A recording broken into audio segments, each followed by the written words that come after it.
Zee 24 तास एक पाऊल पुढे। एलबीटी सोय की समस्या। जे प्रेक्षक हा कार्यक्रम बघत असतील आणि ज्या कोणाला वाटत असेल की हा कार्यक्रम व्यापाऱ्यांपुरता मर्यादित आहे, त्यांनी कृपा करून दुसऱ्या कुठल्याही एंटरटेनमेंटच्या चॅनलवर जाऊ नका, कारण या सगळ्याचा संबंध तुमच्या खिशाशी नक्कीच आहे। पहिला प्रश्न घेऊन मी जातोय आपले अशोक मुंडे पिंपरी चिंचवड महानगरपालिकेचे उपायुक्त आहेत, त्यांच्याकडे जातोय। अशोक मुंडे, मी आज दिवसभर अनेक लघु उद्योजकांशी बोलतोय, काही सरकारी कर्मचाऱ्यांशी सुद्धा बोललो, लघु उद्योजक संघटनांच्या काही पदाधिकाऱ्यांशी पण बोललो। कोणाकडेही आत्ता जे एलबीटी लागू झालेलं आहे त्याच्याविषयीची सुस्पष्ट अशी माहिती नाही। सर्वप्रथम या कार्यक्रमात एलबीटी म्हणजे काय आणि आत्ता जो लागू करण्यात आलेला आहे त्या एलबीटीची माहिती कृपया प्रेक्षकांना आणि त्याहीपेक्षा हा कार्यक्रम बघणाऱ्या महाराष्ट्रातल्या तमाम लघु उद्योजकांसाठी सांगा।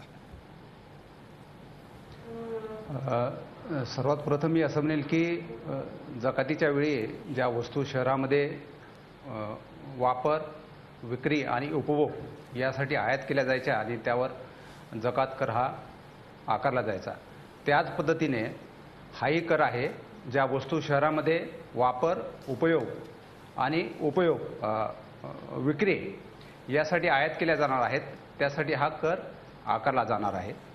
याच्यामध्ये आता शासनाची दरसूची जाहीर केलेली आहे, 28 मार्च रोजी नोटिफिकेशन त्याचं निघलेलं आहे। त्यामध्ये त्याचे 2 शेड्यूल तयार केलेले आहेत, शेड्यूल ए आणि शेड्यूल बी। शेड्यूल ए मध्ये ज्या वस्तूवर एलबीटी कर आकारला जाणार आहे त्या वस्तूंची यादी आहे, त्याच्यामध्ये पार्ट 1, 2, 3, 4 असे आहेत। आणि शेड्यूल बी जे आहे यामध्ये ज्या वस्तूंना एलबीटी कर आकारला जाणार नाही अशा वस्तूंची यादी आहे। आणि हा माझे असं पाहण्यात आलेलं आहे, ऐकण्यात आलेलं आहे की ज्या अर्थी हा कर एंट्री टॅक्स आहे, जसा जकात हा एंट्री टॅक्स होता तसाच हा एंट्री टॅक्स आहे। म्हणजे ज्या वस्तू शहरामध्ये खप, उपभोग आणि विक्री या कारणासाठी आयात केल्या जाणार आहेत, फक्त त्या वस्तूवरच हा कर लावला जाणार आहे।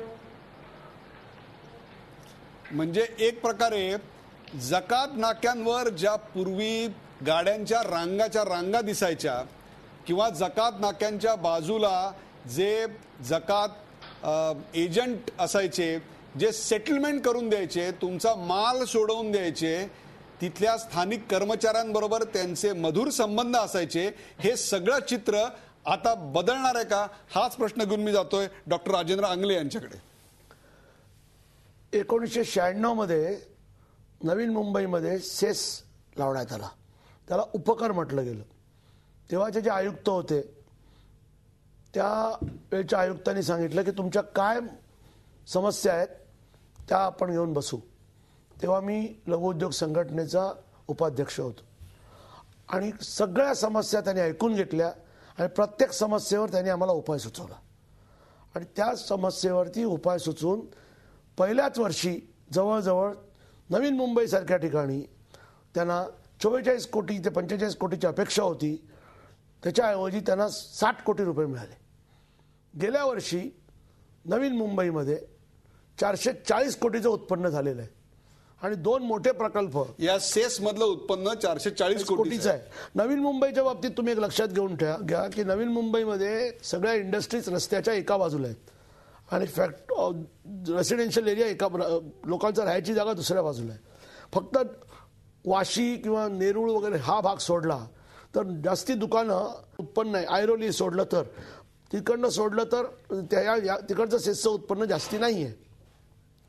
आणि 2 मोठे प्रकल्प नवीन मुंबईमधले, 2 किंवा 3 मोठे प्रकल्प तुम्ही म्हणा, एक म्हणजे नोसील, पील बंद पडले आणि स्टँडर्ड अल्कर हे जवळजवळ बंदच पडलेले आहेत, त्यामुळे तिथूनही उत्पन्न नाही। अशा परिस्थितीत सुद्धा नवीन मुंबईत 440 कोटीचं उत्पन्न गेल्या वर्षी झालंय। नवीन मुंबईचा रेट सेसचा हा फक्त 1% होता। 1% रेट आहे म्हणजे काय ते प्रेक्षकांना समजावून सांगा। एकदम साधी गोष्ट आहे, ट्रान्सपरंट वे ऑफ वर्किंग ज्याला आपण म्हणतो, पारदर्शकता ही या सेसमध्ये आहे। तुम्ही जो माल नवीन मुंबईमध्ये आणता त्याच्यावरती तुम्ही 1% सेस भरायचा। त्याच्यासाठी तुम्हाला एक फॉर्म असतो, त्याच्यामुळे तुम्ही तुमचं डिक्लेरेशन द्यायचं।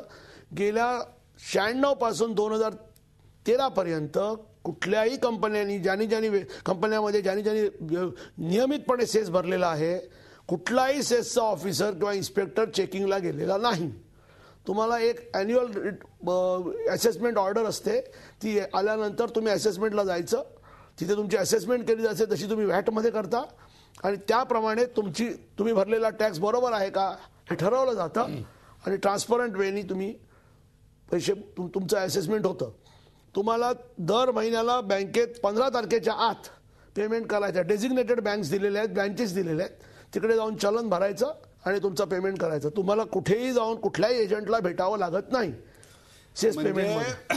म्हणजे प्रेक्षक एक प्रकारे ही नवीन जी सिस्टीम आहे ज्याचा मी उल्लेख मगाशी करत होतो की ज्याच्यामुळं जकात नाक्यांना जकात अड्ड्याचं आणि त्याहीपेक्षा कलेक्शन सेंटरचं स्वरूप आलं होतं आणि महसुली विभाग याच्यामध्ये आपली वर्णी लागावी याच्याकरता जे कर्मचारी धडपडत होते ते सगळं आता बंद होईल अशा प्रकारची चिन्ह आता निर्माण होत आहेत. हे एवढं सगळं चांगलं असताना मला याच्या राजेश क्षीरसागर यांच्याकडे, राजेशजी, जकात नाक्यावरचे अड्डे उद्ध्वस्त होत आहेत, तिथली कलेक्शन सेंटर्स बंद होत आहेत, तिथे आज जर तुम्ही जकात नाक्यावर कुठल्याही गेलात तर एवढी वाहनांची रांग असते, त्यातलं प्रदूषण जाणार आहे, त्यांचा वेळ वाचणार आहे. हे एवढं सगळं चांगलं असताना विरोध कशा करता हो? फेल वाचणार नाही, मुळात जर आपण पाहिलं तर 2005 साली ज्यावेळी तत्कालीन अर्थमंत्री जयंत पाटलांनी ज्यावेळी वॅट लागू केला त्यावेळी व्यापाऱ्यांचा जोरदार विरोध त्याला झाला. पण वॅट लागू करत असताना त्यांनी त्यावेळी असं कबूल केलं होतं की वॅट शिवाय इतर कोणताही कर आता इथून पुढच्या काळांमध्ये व्यापाऱ्यांवर लादला जाणार नाही किंवा जकात देखील रद्द केली जाईल. पण 2005 साली वॅट लागू केल्यानंतर त्यांनी पुन्हा जकात रद्द करायचं कोणतं नाव काढलं नाही. त्यामुळे व्यापाऱ्यांनी आंदोलन सुरू केलं आणि व्यापाऱ्यांनी आंदोलन जवळपास 5 वर्ष व्यापाऱ्यांचं आंदोलन चाललं. लक्षात घ्या, साधारणतः मार्च 2011 साली हा एलबीटी कोल्हापूरसह काही जिल्ह्यामध्ये लावला गेला. त्यावेळी डिसेंबर 2011ला 1 डिसेंबर ते 11 डिसेंबर पर्यंत कोल्हापूरच्या व्यापाऱ्यांनी बेमुदत बंद त्यावेळी जाहीर केला किंवा बेमुदत बंद पाळला. अधिवेशन ज्यावेळी नागपूरला सुरू होतं त्यावेळी मुख्यमंत्री महोदयांनी त्यावेळी बैठक घेतली आणि त्यावेळी काही या बाबतीत गोष्टी ठरवल्या की एलबीटी हे कशा चुकीच्या पद्धतीने ते लादलं का जाऊ नये या बाबतीत आमची चर्चा झाली. एक समिती देखील नेमली गेली.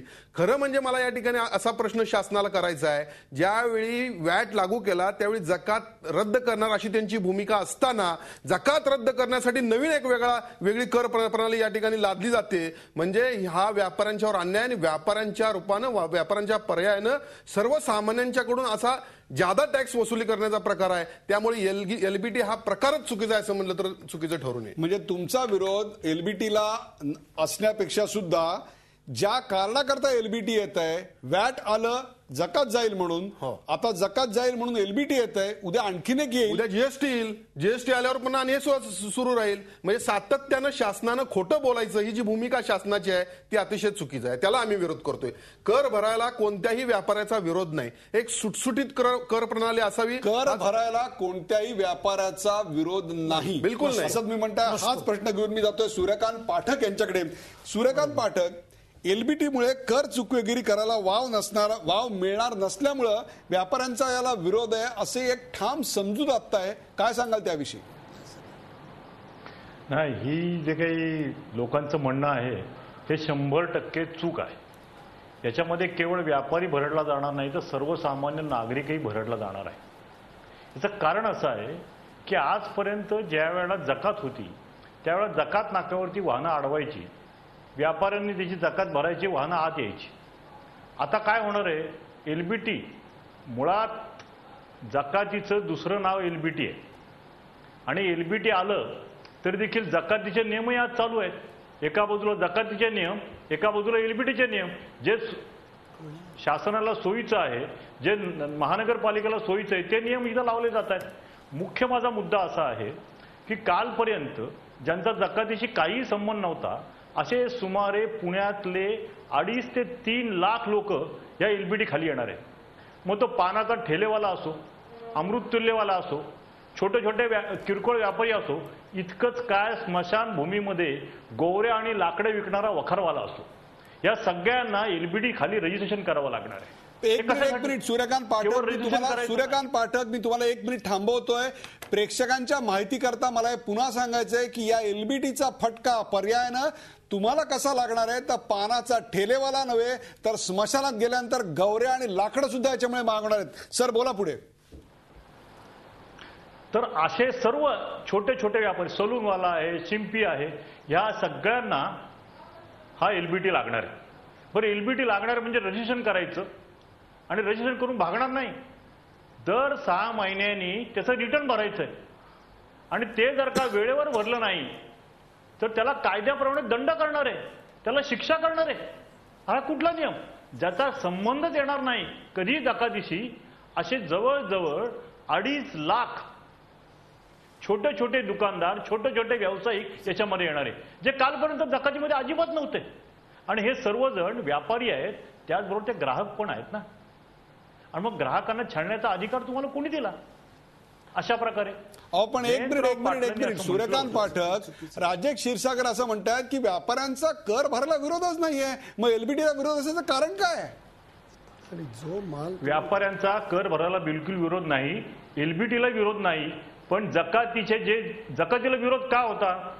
जकातीला 2 कामासाठी विचारतात की जकात नाक्यावर चालणारा भ्रष्टाचार आणि पेट्रोलची बचत, पेट्रोलचं वाया जाणं. आज काय झालंय, एलबीटी आल्यामुळे भ्रष्टाचार कमी होणार आहे का? तर भ्रष्टाचार वाढणार आहे. जकात नाक्यावर एकदा जकात भरली ती चुकीची का बरोबर याचा तपास जो घ्यायचा आहे, त्याची जी चूक झाली असेल तिची नगरपालिकेच्या कारकुनाची किंवा अधिकाऱ्याची असणार आहे. या ठिकाणी हिशोब कोणी ठेवायचा आहे?